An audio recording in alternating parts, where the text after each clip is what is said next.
Bienvenue aux confins de l'Angleterre et du Pays de Galles pour essayer le nouveau Range Rover Sport. Alors c'est vrai que le précédent, il était, comment dire, plus Range Rover que Sport. Il usurpait un petit peu l'appellation. Mais cette nouvelle génération adopte une coque en aluminium et des trains roulants plus affûtés. De quoi en faire enfin un rival du Porsche Cayenne, c'est ce qu'on va voir. Le Range Rover Sport a été revu de fond en comble par rapport à son prédécesseur. Déjà, il abandonne la plateforme du Discovery 3 et reprend désormais la coque en aluminium du dernier Range Rover. Il perd au passage jusqu'à 420 kg. Sur le plan esthétique, si les deux Range Rover ont des similitudes, ils se différencient par leurs proportions. Le Sport est 15 cm plus court et 5 cm plus bas que le Range normal.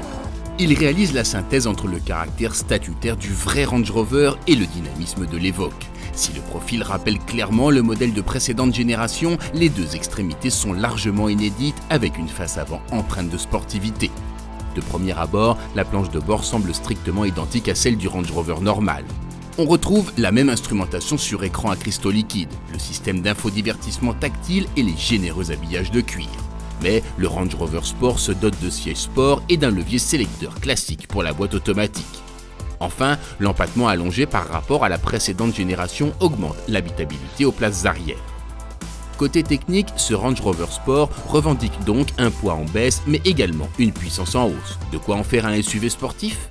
Eh ben non, parce qu'un Range Rover, même Sport, ça reste un Range Rover, donc un engin qui doit être performant en tout terrain. Ça veut dire qu'il y a des compromis. Ici on a des pneus M+S, donc des pneus mixtes. Résultat, on a un certain manque de précision dans la direction et globalement une voiture pas très agile. Et c'est vrai que le Range Rover Sport se montre impressionnant en hors-piste. Malgré sa monte pneumatique pas idéale, il se joue des difficultés, notamment sur les sections les plus boueuses. Il faut dire que les évolutions en tout terrain sont facilitées par le système Terrain Response de dernière génération qui s'occupe de tout. Le Range Rover Sport possède même un système qui facilite le franchissement de gués en affichant sur l'écran central le niveau de l'eau. De fait, seule la peur d'abîmer la belle peinture limitera vos audaces en hors-piste. Bon, c'est vrai, ce Range Rover, il n'est pas parfait, il a ses petits défauts. Mais c'est quand même un engin diablement attachant. D'ailleurs, je me suis même laissé convaincre et comme ils sont sympas, ils vont même me le livrer à domicile. Bon, allez-y mollo, hein, c'est fragile. Hein.